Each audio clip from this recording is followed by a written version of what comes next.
graça e a paz, irmãos, estamos de volta mais uma quarta-feira com o nosso podcast Missão 12.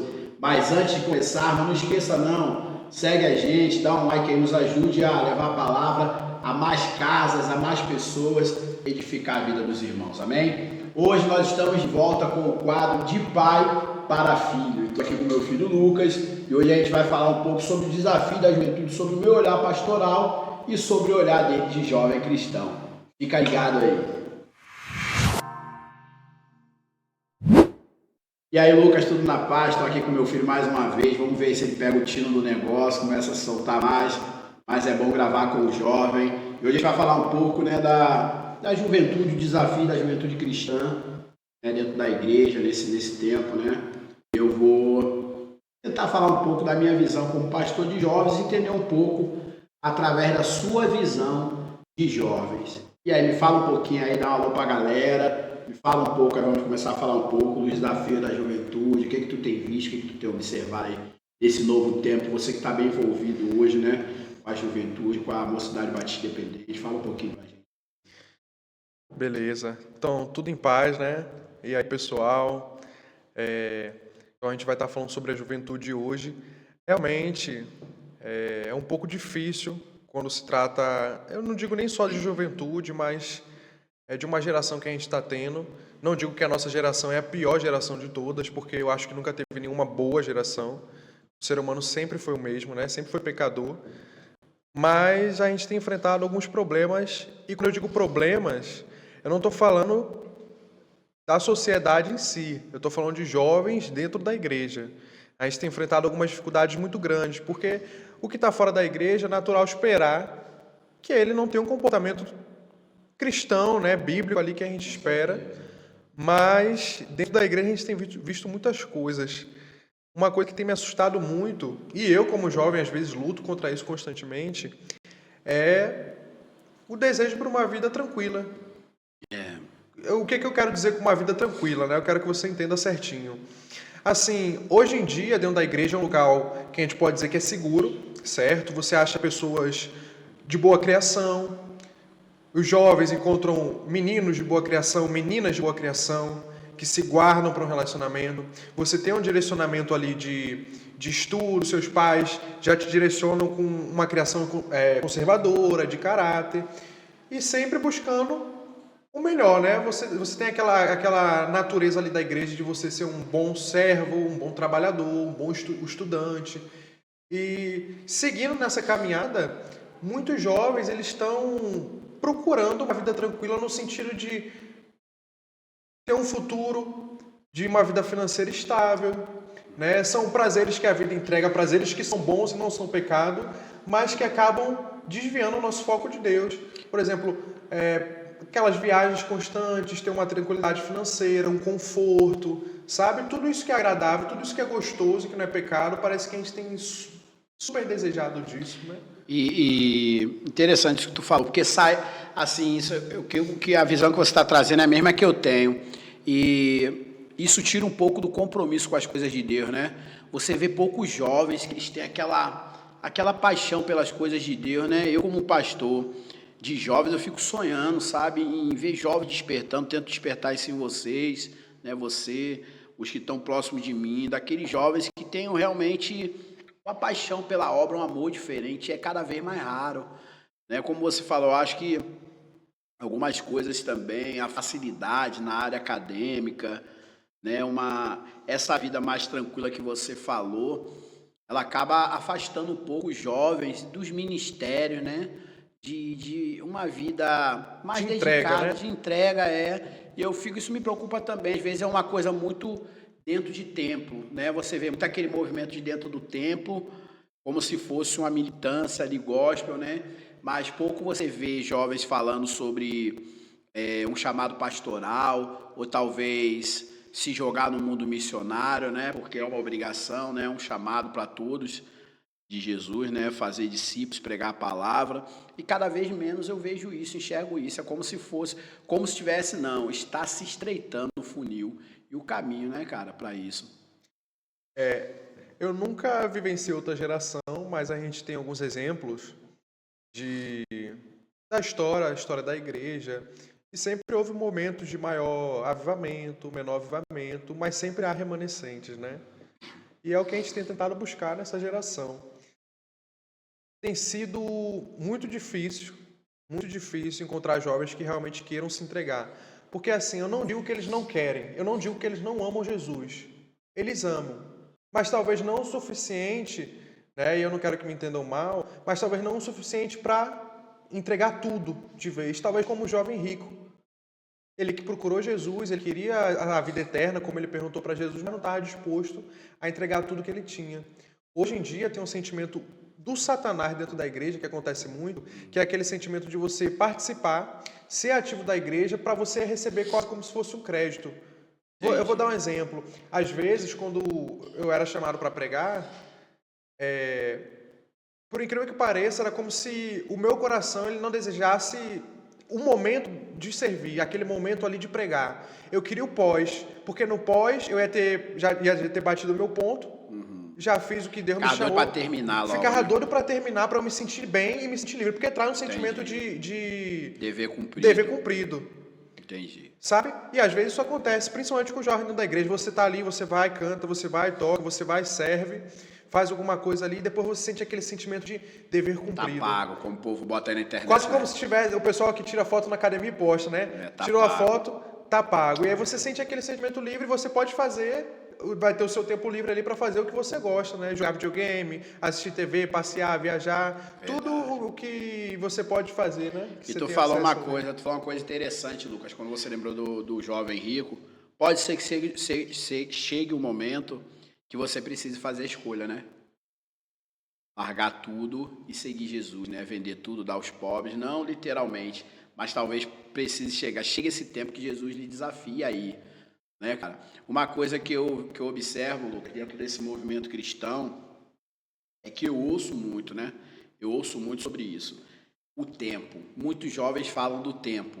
Ah, porque o meu tempo, às vezes eu fico ouvindo, né? Ah, porque eu estou fazendo faculdade, ah, porque eu trabalho, ah, porque eu faço isso e tal. Como se nós, pastores, os mais velhos, não fizessem. Eu entendo, é um tempo de movimento, é um tempo muito dinâmico, mas o tempo é o mesmo para todos, sabe, Lucas? Eu tenho uma convicção, o mesmo tempo que o jovem tem, eu tenho. A questão são as prioridades. Com certeza. Sabe? Não é o tempo que me falta ou o tempo que eu tenho para servir, mas o que é prioridade no meu tempo. Eu sei o que é minha prioridade nesse tempo, sabe? Então, isso que eu vejo. Às vezes eu vejo jovens que estão muito enganjados, quando ele começa a namorar, a prioridade já não é mais o reino. Eu tenho visto muito isso acontecer. A prioridade já não é mais o reino, é o relacionamento. O jovem começa a fazer uma universidade, e até então ele estava ali se envolvendo. Parece que, sabe o que eu sinto, Lucas? Eu espero, sinceramente, que eu esteja errado. Mas o que eu sinto, o que eu vejo muito desses jovens que eu acompanho, é que estar ali em Jesus servindo era um tapa-buraco. Sabe, de algo que faltava, talvez um relacionamento, uma presença familiar, alguma coisa que faltava, então ele ali e ele servia, sabe? Ali ele fazia parte de alguma coisa, isso, né? mas quando ele tem um namorado ou uma namorada, ou quando ele vai para uma faculdade de trabalho, aquilo ali já é segundo plano. Então o tempo dele já não dá mais. A prioridade são as coisas da vida cotidiana dele, mas não o reino de Deus. E o que tu acha disso? Tu vê as coisas dessa forma também? Não sei também pela tua maturidade, o tempo, né? Mas eu tenho observado muito isso como pastor e líder de jovens, né? Sem dúvida. Hoje você pega uma faixa etária aí dos jovens, principalmente jovens solteiros, né? Estão sempre ali. Jovem solteiro que nunca namorou, tá sempre ativo, Como se quer não tivesse pra participar. onde ir, né? Às vezes como se não tivesse para onde ir, ele quer um meio para estar, ele quer fazer parte de alguma coisa, né? De alguma Mas às comunidade. vezes esse quer fazer parte de alguma coisa não é sincero. É verdade. Às vezes ele só quer se sentir bem, às vezes ele só quer se sentir acolhido. O que a igreja faz é natural, né? A igreja faz Precisa isso. fazer. Precisa fazer isso. Só que quando não é algo que te transforma, não adianta nada. Verdade. Por exemplo, você vê aí que parece que a vida do jovem, aí na faixa de 14, 15 anos até uns 18, parece que gira em torno de conseguir um parceiro. Verdade. Quer conseguir uma namorada, um namorado. Como se a E ele- felicidade tivesse Como se a nisso, felicidade né, tivesse rapaz? nisso, cara. E eles não sabem o compromisso que é. Né? Hoje eu já sou casado. Eles não sabem o compromisso que é, a maturidade que isso exige. Você trabalhar, cuidar de uma pessoa, de uma casa. E é uma coisa que também exige esforço e tempo seu. né? Tempo esse que você podia estar ali, talvez, dedicando ao Senhor. E eles não sabem o que eles querem, na verdade, né? Eles acham que vai ser aquele negócio romântico, bonitinho, mas acontece muito. O que eu vejo Faculdade é e que namoro. eles apostam a felicidade dele, né, na realização disso. Isso. Né? Às vezes ele conhece aquela jovem, aquele jovem, e acha que aquela ali é a resposta para todas as dúvidas da vida dele. Como na resposta, a resposta verdadeira é Jesus. Né? Ele se entrega ali, é uma paixão. Eu falei, meu Deus, se esse jovem tivesse essa dedicação para o reino de Deus, eu teria bons amigos para servir, bons jovens e voluntários para servir. Mas apostam a vida nisso, e esfriam e deixam as coisas de Deus de lado, né, cara? É triste, né? E preocupante, na verdade. Eu me preocupo muito. A gente faz o que pode fazer como pastor e como líder, né? Mas isso me preocupa demais. É como você falou, parece que eles querem um lugar para estar, para fazer parte, mas como se não estivessem cheios de Jesus. São raros. Os que são assim, são raros. Conheci alguns, conheço um ou outro da igreja, conheço alguns de outras igrejas, mas são cada vez mais raros. E quando eu vejo, eu fico muito feliz e até admiro, sabe? Quando eu vejo jovens assim, que eles realmente sabem o que querem na presença de Deus, independente de faculdade, de, de, de, de namoro, sabe? Porque, ó, você vê por aí, Lucas, o cristão verdadeiro, né? Vamos aqui mais uma vez a frase de Spurgeon, ou todo cristão, né? Ou ele é um missionário ou ele é um impostor. O cristão, quando ele é verdadeiro, o crente, quando é verdadeiro, ele tem uma mente, cara, que é missionária. Ele tem uma mente de que ele é cristão e ele quer mover o mundo. Ele vai para a faculdade, na faculdade ele quer falar de Deus, ele quer fazer parte de uma célula, ele quer estar influenciando. E você não vê isso nos jovens, é alguns. Alguns a gente vê. Nós conhecemos alguns que são bem envolvidos mesmo, eu fico feliz, eu falei, esse daí entendeu. Mas outros não, eles chegam na faculdade, saíram da igreja, você não vê envolvido com nada, você não vê envolvido... Às vezes ele está numa universidade que tem célula, né, que tem evangelismo, mas ele não participa, ou seja, ele está fazendo parte de um grupo só dentro da igreja. Saiu da igreja, ele faz parte de outro grupo. Ele faz parte do grupo da faculdade, faz parte do grupo da convivência do namoro dele ali, mas saiu da igreja e acabou o crente, né, o jovem crente, né? Será que você também... Eu não sei, cara, se isso é falta de discipulado, eu não sei o que pode ser. Eu tenho lutado para ter discipular melhor os jovens, né, mais de perto, com mais conhecimento. Eu não sei o que é isso, não sei mesmo. Eu acho que é um pouco de tudo. Sem dúvida, uma coisa que jovem gosta isso vem de dentro de casa também, né? Também de dentro de casa. São vários fatores, né? São várias ramificações aí que trazem esse tipo de problema. Muitas coisas influenciam, né, na verdade, né? Veja, como é que eu posso falar? Você falou agora da faculdade, como é que você falou na estante? Que não participa, muitos estão na faculdade, tem célula, mas não participam, e quando eles saem da igreja ali, eles já não se envolvem com nada mais de Deus. Então, referente aos problemas que podem causar isso nos jovens, são vários, né? Em primeiro lugar, acho que a gente pode citar a personalidade da pessoa de um jovem. Um jovem, naturalmente, a grande maioria dos jovens já tem uma personalidade mais um pouco soberba, né? Tipo assim, não que ele vai ser um orgulhoso de natureza, mas o jovem sempre tem essa tendência de sentir que é jovem, que às vezes é imponente, que às vezes sua vida parece que não vai acabar e que às vezes sabe mais do que o outro. E a gente está numa época que a gente está vivendo que tem muito acesso à informação e a gente está lutando com pessoas, por exemplo, você tem o seu pastor ali na sua igreja que você está acompanhando o jovem, você tem um líder acompanhando o jovem, mas ele dá mais ouvido às vezes a pessoas que ele vê na internet. Porque tem seguidores. Porque tem seguidores. E querendo ou não, a internet é o mundo hoje.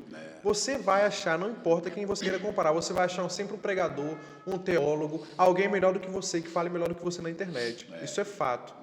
E às vezes ele vai dar mais ouvido e mais atenção àquilo. Mas aquela pessoa que está ali atrás da tela, com milhões de seguidores, ele não vai vir até a sua casa para fazer uma oração por você, por sua mãe doente. Ele não vai vir. E nem só isso, não sabe nem como é que tá a vida.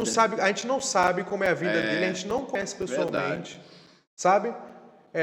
E muitos se apoiam nisso, e muitos se acham que conhecem a verdade, acham que conhecem um pouco mais de teologia até do que os pastores e líderes por causa disso, né? E há muito esfriamento também. A falta do conhecimento bíblico também leva a essa ignorância. Muito. Né? Eles ouvem, às vezes, uma palavra engraçadinha na internet e tal. Ou um pastor que tem uma personalidade carismática, legal, bonitinho. Eu vejo, às vezes, uns líderes aí, não sendo julgador nem nada, sabe, velho? É porque a gente tem que ser realista. Eu vejo muitos caras famosos aí na internet mesmo, jovens, às vezes em programas, falam cheio de convicções, velho, podcast e tal. Quando tu vê, eu falei, que história de vida esse cara tem, sabe? Fala cheio de certeza, às vezes um cara de 25 anos, 25, 23 anos. Eu falei, que experiência de vida esse menino tem? Porque a vida cristã ela não é feita só na experiência de leitura, experiência de vida, de comunhão, de convivência. Eu fico olhando e falei, aí um jovem, eu preguei até sobre isso em Salvador essa semana, um jovem que não tem, que tem a mesma experiência que outro jovem, querendo discipular o jovem, ensinar. Aí fica aquela confusão, porque nenhum dos dois tem experiência, nem um para dar, nem um para receber. É verdade. E o jovem mais maduro e sábio que a gente encontrar hoje, e eu estou falando sábio e maduro de verdade, ele não vai se achar nem sábio nem maduro. Ele vai achar que talvez ele alcance uma sabedoria, uma maturidade quando ele estiver lá para os seus 30 ou 40 anos. É Isso se alcançar. Porque realmente é loucura o que a gente vê hoje. Você vai na internet, você vê um rapaz de 20 anos, às vezes que não é nem casado, ou que acabou de casar, tá começando a viver a vida agora, e ele toma como referência esse homem para sua vida, esse pregador, esse youtuber, né, crente. E pode ser uma pessoa decente, mas que muitas vezes tem maturidade. A gente não pode ficar pegando referência dos outros que a gente não conhece. E às vezes é cartilha, sabe, Lucas? Eu vejo às vezes pastores jovens, não que não sejam homens de Deus, mas querendo ensinar pastores a pastorear, velho. Aí eu falei, peraí, cara, alguma coisa tá errada. Um grande homem de Deus um dia foi pegar lá na igreja e ele pregou somente para pastores. Ele fez uma conta rápida, ele falou sobre isso, né? Pastores que estavam ensinando pastores a serem líderes e pastorear. Aí ele falou, pô, mas esse pastor tem o quê? Deve ter uns 30 anos. Peraí, alguma coisa tá errada.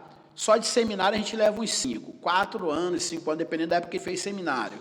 Aí você tem mais um tempo probatório, um tempo de pastor para pegar. Quantos anos esse cara virou pastor? Tempo 12 de casado. anos? Quanto tempo 15, de casado ele isso. tem? Aí ele quer ensinar pastor, dando um treino, sabe?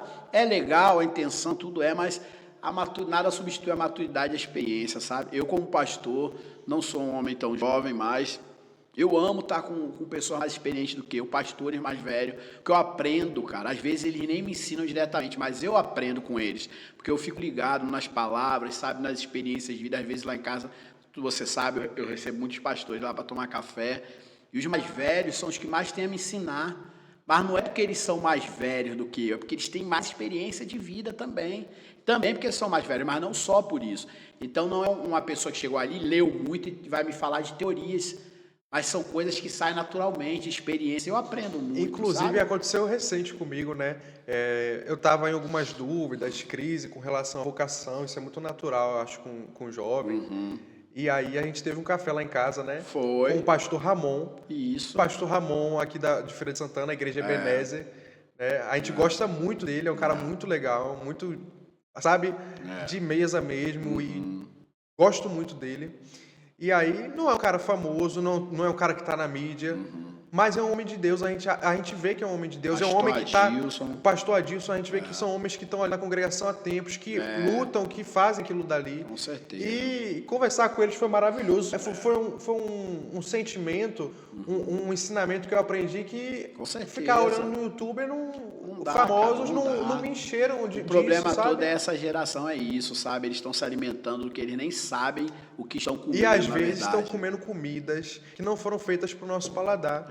Com certeza. Aí você pega um que acredita em uma teologia que não é da sua igreja, pega outro que acredita em outra teologia que não é da sua igreja, o cara super formado, cheio de formação, super inteligente.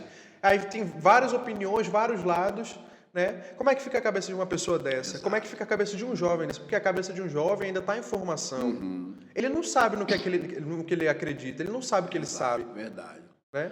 Desse pessoal que Sim. está na mídia aí mesmo, Lucas, né, que tu falou de mídia aí, a gente pode contar no dedo quem são referências mesmo. E todos que são referências no Brasil hoje são muito mais experientes em ministério, estão anos no ministério, sabe? Eu mesmo dificilmente paro para ouvir alguém na internet, cara. Muito raro. Quando eu paro é algo muito antigo, né, de pregadores muito antigos, ou os brasileiros que já são pessoas que são referência mesmo, Franklin Ferreira, Jonas Madureira, os caras que têm uma história de vida, bom testemunho, Augusto Nicodemos, o próprio Hernando Dias Lopes, são caras que eles têm uma bagagem, né, e têm uma história de vida. Não é só o conhecimento, tem muito conhecimento, mas tem testemunho, Sim. sabe que isso é o principal. A vida da pessoa, para mim, ela tem que pregar Uma antes vida do que a íntegra. palavra. E esses caras, eu acredito, sabe, que a vida deles, para mim, prega antes do que a palavra. Assim, você pega um cara como Augusto Nicodemos, por exemplo, você vê que a história de vida dele é íntegra em qual sentido? Não é aquela história de vida popular que você vê na internet. De um homem super jovem e super bem sucedido no ministério. Entende? Um jovem de apenas 20 anos que tem um ministério super bem sucedido. Não. Se eu não me engano, eu vi a história de Augusto Nicodemos. Agora, até os 20 e poucos anos ele não era nem crente. Agora, entre Depois aspas. de tudo isso. Agora, entre aspas, que você falou aí. Ministério bem sucedido. O que é um ministério bem sucedido? É isso, a Ele imagem pode que ter eles um passam. ministério que tem muita visibilidade. Mas ministério bem sucedido é história de vida, são vidas transformadas, Sem são dúvida. discípulos que você formou, discipulado. Comunidade impactada. Isso é uma história, porque tem ministério bem sucedido, eu conheço ministério bem sucedido que ninguém nunca vai ouvir falar. São igrejas pequenas, né? Igrejas que não estão na mídia, caras que não estão na mídia, são ministérios porque transformaram vidas deles, saíram muitos pastores íntegros. Então é um ministério bem sucedido. Desculpa, só para ficar claro para quem está em casa. A visibilidade de alguém ou muitos seguidores de uma igreja grande, isso não faz de ninguém ter um ministério bem sucedido. Né? Porque não adianta ter uma igreja gigante, ter escândalos, também não está formando gente, não está salvando nem impactando vidas. Sabe? Então, é como você falou, eles estão se alimentando pelo que estão vendo, e nem tudo que reluz é valioso. Sem dúvida. Né? Eu acho que esse também é um pouco do problema dessa juventude. E eles têm esse cara como parâmetro, viram fãs. Né? Viram fãs. E no mundo cristão, cara, uma coisa que a juventude precisa ficar bem claro na mente da juventude, o mundo cristão não tem ídolo. O ídolo é um só, que é Jesus. Nós temos discipuladores. Entendeu? Nós temos discipuladores. Quando você começa a ter um ídolo desse povo na internet, no YouTube, você está sendo um fã. E Jesus não mandou ninguém fazer fã, pô. Jesus mandou fazer discípulo. E discípulo anda junto. Discípulo ensina. Exatamente. Entendeu? Então, a juventude tem confundido isso. Ah, pastor, que eu tanto admiro. Você não conhece nem a vida do cara, pô. Porque viu o cara pegando uma vez ali, sabe? E isso é um problema. Graças a Deus, lá na igreja, a gente tem lutado para quebrar isso. Você sabe. Né? A gente tem pregado sobre isso. A gente tem o nosso clube teológico, a gente fala sobre isso. Mas ainda assim é uma barreira grande. Imagina onde ninguém ensina, onde ninguém discipula os jovens. Sem dúvida. Né? Sem dúvida. Uma dica para o pessoal que quer conhecer mais de Deus, quer conhecer histórias de homens de Deus e quer conhecer mais da verdade, não fique pesquisando vídeo na internet, não. Compre um livro de um homem decente. Compre um livro de um homem que tem testemunho, porque você acha a história. E se a história está perdurando até hoje, a gente tem homens de 1500, 1600, 1700... que foram homens de Deus que têm histórias grandiosas até hoje e estão publicando o livro desses homens. Né? Se é verídico, a gente tem um testemunho aí que até hoje está sendo falado. E acima disso, Lucas, acima disso tudo, tem um bom pastor. Tem um bom pastor. Porque livro também não substitui um pastoreio, um discipulado. Porque hoje nós temos muitas igrejas, muitos pastores, mas temos muita gente mal pastoreada. A verdade é essa. Olha o que eu acho que tem acontecido, pai. Sem dúvida, a internet é um advento que ajudou a propagar o evangelho. Claro. Pessoas, elas testemunham da experiência, né, de que tiveram um encontro com Jesus através de uma pregação ou algo que viram na internet. Sim. Porque isso é Pessoa inegável. debilitada, né? Pessoas debilitadas, pessoas que não leem, pessoas iletradas. Né, isso é inegável. Mas você que tem condição, que tem saúde, tente sempre buscar Deus na sua comunidade. Deus no meio da sua igreja e do seu pastor. E se você acha que precisa de alguma diferença na sua igreja, seja você a diferença na sua igreja. Não fique procurando ídolos. Sabe, tem uma história legal na Bíblia, pai, que é a história de Gideão. O que acontece? A cidade de Gideão era uma cidade pouco relevante no povo de Israel. E aí, quando ele é levantado como juiz, você sabe dessa história, né? Ele é levantado como juiz, ele manda construir um éfode, uma túnica de sacerdote, e colocar na cidade quase como se fosse um ponto turístico, vamos dizer assim, né? Para trazer talvez uma visibilidade para a cidade dele, que era um atrativo, porque a cidade dele era quase que irrelevante de Israel. Né? Ele queria trazer um negócio ali para a cidade dele diferente, e aquilo se tornou uma pedra de tropeço, porque as pessoas começaram a adorar aquilo ali como se fosse uma representação de Deus. A gente sabe que um pastor, uma pastora, um líder, ele está fazendo o papel de Deus aqui para te servir. Mas a gente tem que ter muito cuidado, porque pode se tornar um ídolo. Com certeza. O próprio pastor, que às vezes ganha visibilidade, que fica famoso, Verdade. a sua imagem para si mesmo pode se tornar um ídolo. Verdade. Você fica encantado com o ministério que fica famoso, né? E a gente não deve procurar isso. Deus, ele não está Ficar preocupado precisando. demais com a imagem. Deus, ele não está precisando de homens Com famosos, certeza. Com certeza. nem homens conhecidos no país todo ou no mundo todo. Verdade. Se isso for necessário, isso vai acontecer. Deus, ele não trabalha por necessidade, ele trabalha com propósito. Verdade. Tudo que o Senhor faz é com propósito. Se ele precisar, isso vai acontecer. Verdade. Mas o que a gente deve buscar, o que as igrejas estão precisando urgentemente, são pastores de verdade. Verdade. Que eles querem amar a sua igreja, Verdade. independente do tamanho, independente do problema, que eles querem cuidar das ovelhas, independente do seu salário, independente de onde seja, É isso aí, Lucas. e que ele quer mudar ali a comunidade, o bairro e a cidade. É isso que as igrejas estão E precisando. nós temos muitos pastores hoje, pastores do púlpito apenas, né? Pastores que pregam, mas que não andam mais junto, que não pastoreiam verdadeiramente, né? E isso é um problema. Então, se você tem, né? Se você está numa igreja que tem um pastor, que ele te pastoreia, que ele é acessível, que ele está disposto a lhe atender, a abrir as portas da casa, né? Você tem que valorizar. Se é um cara que tem um bom testemunho na cidade, né, que não tem escândalo, você valorize. Porque não adianta eu ter um pastor que é um ótimo pregador, mas é cheio de escândalo. Né? Não adianta também eu ter um pastor que é um ótimo pregador, mas não pastoreia. Ou é intocável. É isso. É uma Pregador, figura. às vezes o cara é pregador e não é pastor. Ele é um bom pregador, mas não é um pastor. Às vezes você é um bom pastor e não é um ótimo pregador. Não tem problema, você vai pregar, é uma obrigação você estar na igreja, mas você tem que discernir isso, principalmente os jovens, que estão nessa pegada da emoção aí. Se o pastor que é acessível, se é pastoreado, se ele está ali para sentar contigo, para conversar, para orientar, valorize, porque é cada vez mais raro. Sabe, é muito legal você chegar na igreja cheia, pregar lá uma palavra, e tu abraçar todo mundo, cada um vai para sua casa, tchau e benção. Não tem que cuidar de ninguém. É isso aí, é fácil, irmão. Ser Não pastor não tem que lidar com as consequências isso. da pregação. Ser pastor assim é fácil. Agora, se você tá ali cuidando, amanhã você tá aí, é abandonado, aquele que fala que tá contigo sempre, daqui a pouco tá virando as costas para você, tá se juntando com o outro que não gosta de você e tal. Isso é ser pastor, irmão. Sabe, é chorar na cama sozinho. É sentar na mesa com quem te traiu, quem fala mal de você por trás. É chorar na madrugada, é saber que, pô, aquele ali falou que tava comigo, ajudei tanto ali, agora tá virando as costas para mim porque melhorou um pouco e tal. Isso é ser pastor. Esse cara é pastor.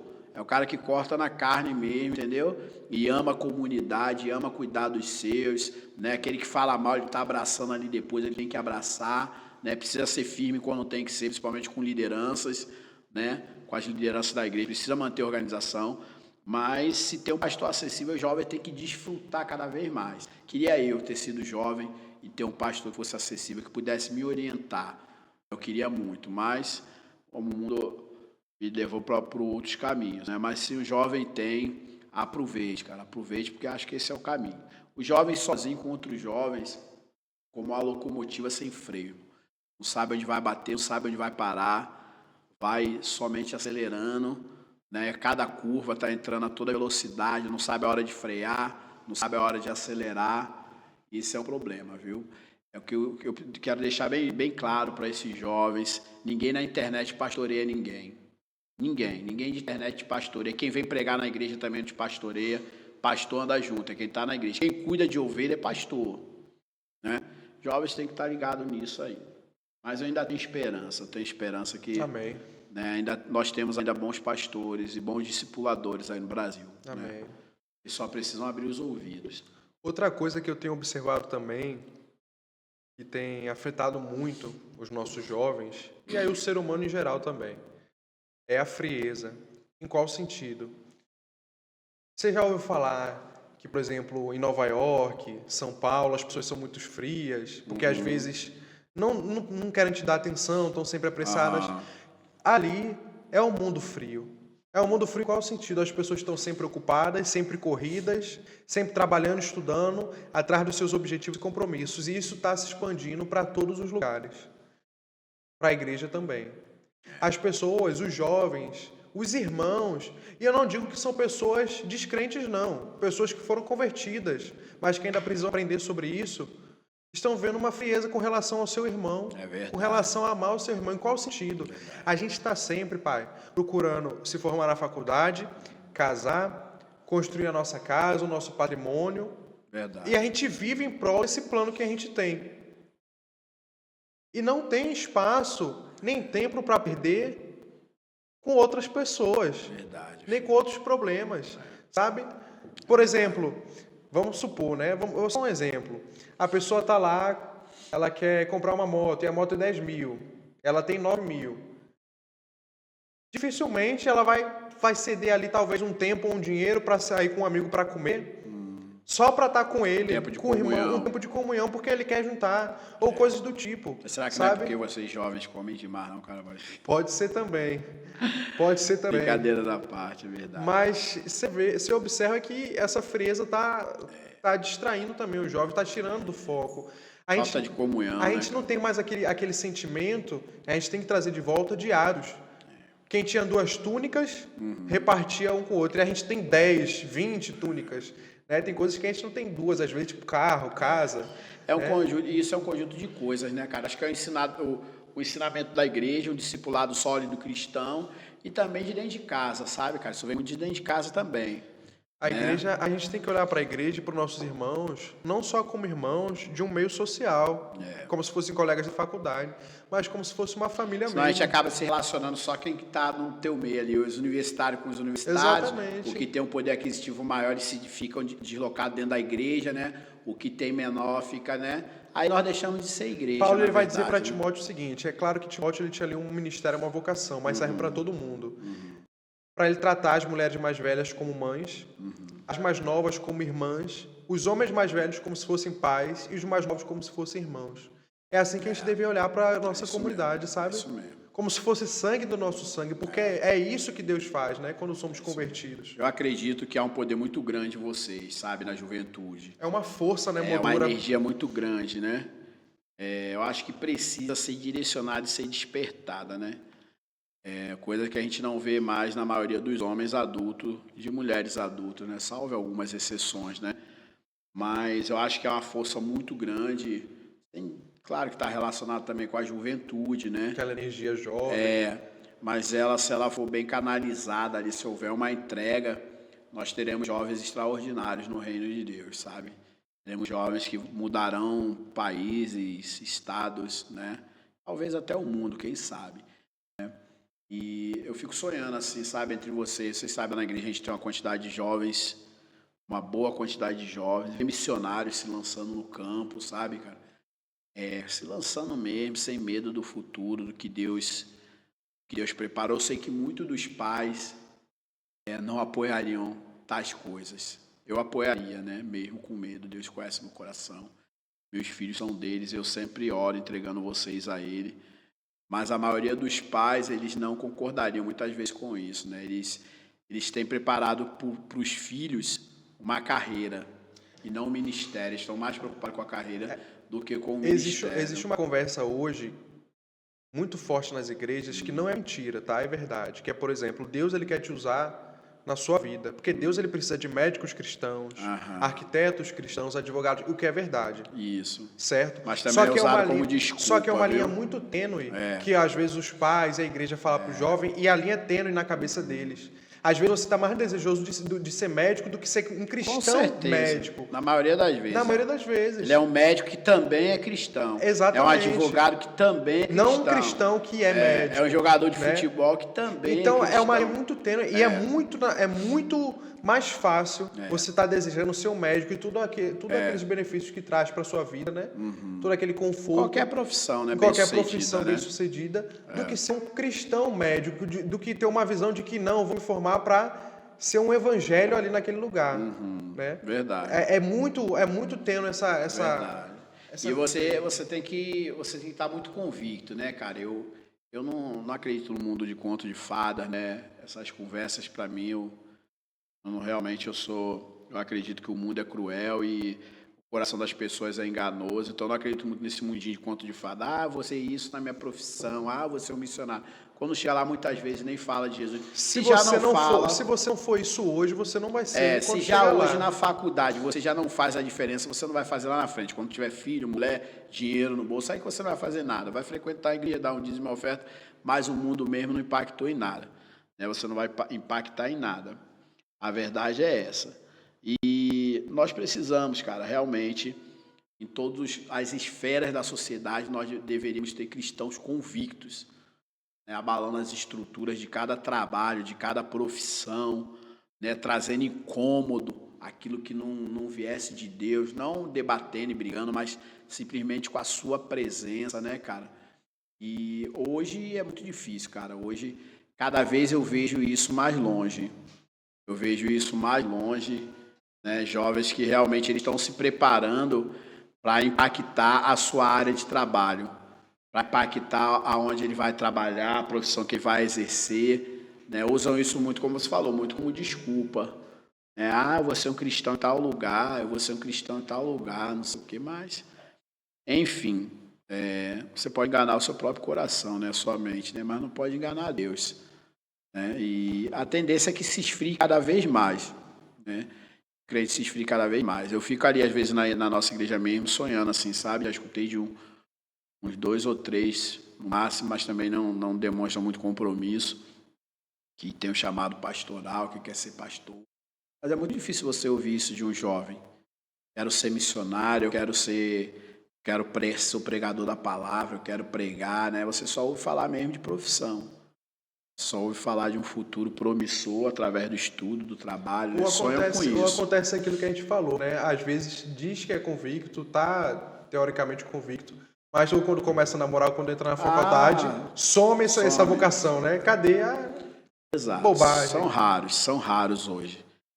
São raros. Eu dou graças a Deus por estarem na igreja ainda, né? Não estarem, o que também não sei se não significa salvação, não né? significa que nasceram de novo, né? Não significa que foram transformados, mas pelo menos a gente está tendo a oportunidade de tentar ensinar, de pregar a palavra, né?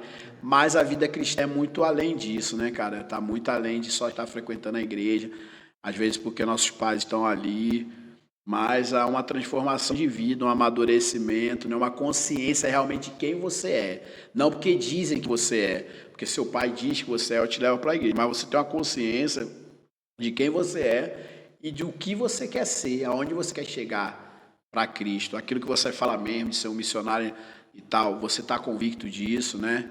Você quer ir para tal lugar, porque às vezes a gente é muito poético, né? Ah, meu fulano vai estudar fora, vai ser um missionário fora. Será, velho? Eu acho que é bonito, é poético, a gente pode até orar em forma de profetizar bênçãos na vida, né? Mas o que a gente vê não é essa realidade, né? Hoje em dia é engraçado, né? A gente vê muitos jovens que acabam de se formar no colégio, no ensino médio. Aí antes deles entrarem na faculdade, eles querem... Ah, vou lá para Curitiba, vou lá para os Estados Unidos, fazer um seminário, um curso de teologia ou algo do tipo, né? É quase como se fosse um tour, porque faz, e aquilo não muda nada na vida dele, e ele não muda nada na vida de ninguém. É quase como se fosse um tour antes da faculdade. Sabe, tu já ouviu falar que tem gente que tirou ano sabático antes de entrar na faculdade, jovens, faz viagens antes de ir para a faculdade, é quase como se fosse turismo isso. missionário, vai ali fazer um turismo de 2 meses, um mês. Aí como tem uma criação cristã, em vez de, por exemplo, ir para festas e coisas do tipo, ele vai para um seminário teológico. Se um jovem realmente ele entendesse a grandiosidade que é servir a Deus e ter a vida entregue a Deus, ele não substituía por nada. Ele teria isso tudo como segundo plano, mas não substituiria por nada. Você vê. É insubstituível, nem que você queira, você consegue. Como você falou aí, Lucas, do namoro e tudo. Às vezes o jovem tá naquela empolgação, ele casou, acabou o homem, velho. Eu fico falando, rapaz, cadê aquele homem que queria servir, queria fazer isso e aquilo? Acabou o cara. Acabou a vida dele. Tipo assim, acho que na mente dele, o casamento impede ele de servir a Deus, o filho impede ele de servir a Deus, sabe? Então eu fico assim, falei, rapaz, o que se passa na cabeça? Ou será que aquilo era só empolgação? Ou ele realmente acha que com a esposa e um filho impede de você entregar mais a vida a Deus, servir mais a Deus, sabe? Então, é preocupante, sabe? É muito preocupante, Lucas. Eu tenho orado por vocês, pela geração de vocês. Vocês sabem que eu dedico o meu tempo, tenho dedicado meu tempo à juventude. Pensei em parar esse ano, mas orei a Deus e vi que era importante. Eu tenho dedicado o meu tempo à juventude, mas me preocupo. Mas preocupando e sempre em esperança, né? Sempre em esperança. A gente deve seguir lutando. É. Charles Spurgeon, uma vez, ele conta, né? E na época dele não tinha toda a mídia que tem hoje, apesar de ter alguma mídia lá. E aí ele conta que aquele evangelho da época que ele conta das revistas que viam, que levavam Bíblias para países que não tinham evangelho, e as pessoas... Era uma cena linda, né? As pessoas iam correndo na praia em busca da Bíblia como se fosse a coisa mais valiosa que tem. Que é uma imagem muito bonita, mas que também, às vezes, é uma fantasia. E ele fala isso, ele era o príncipe dos pregadores.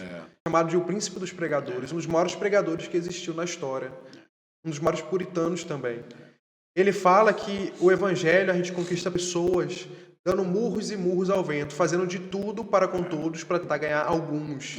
Né? Então não se iluda com o que você vê na internet, não se iluda com um rostinho bonito, com um famosozinho, falando de coisas maravilhosas e miraculosas na igreja dele, porque você não está lá para ver se é verdade. A gente não está lá para confirmar isso, a gente só está ouvindo e vendo pessoas que também estão na mesma situação que a gente, só ouvindo e comentam nos comentários dizendo que, nossa, que bênção, mas nós não conhecemos a realidade, né? Tem compromisso. A verdade é que é muita gente, às vezes, sem compromisso Cuidado com com a Deus. ilusão. Eu quero deixar um conselho aqui para os jovens essa noite, né? Jovens casados, jovens que estão namorando, né? Os que começaram a faculdade, e não substituam o relacionamento com Deus para nada, para nada. Porque um dia você pode se arrepender. Tempo que você deixa, às vezes, estar com Deus, de ler a Bíblia, de meditar, né, de fazer o seu devocional, de estar em comunhão para estar numa viagem, você que troca qualquer festa, qualquer namoro, um tempo com o seu namorado para Jesus, lembre-se que a salvação é individual. Ninguém pode levar ninguém para o céu, também ninguém vai descer para o inferno com ninguém. Então dedique a sua juventude, aproveite essa adrenalina, essa força para servir ao Senhor, e você não vai se arrepender. Você pode ter tudo isso em segundo plano, você estando com Deus, mas nada disso pode substituir Jesus. Deus abençoe essa noite.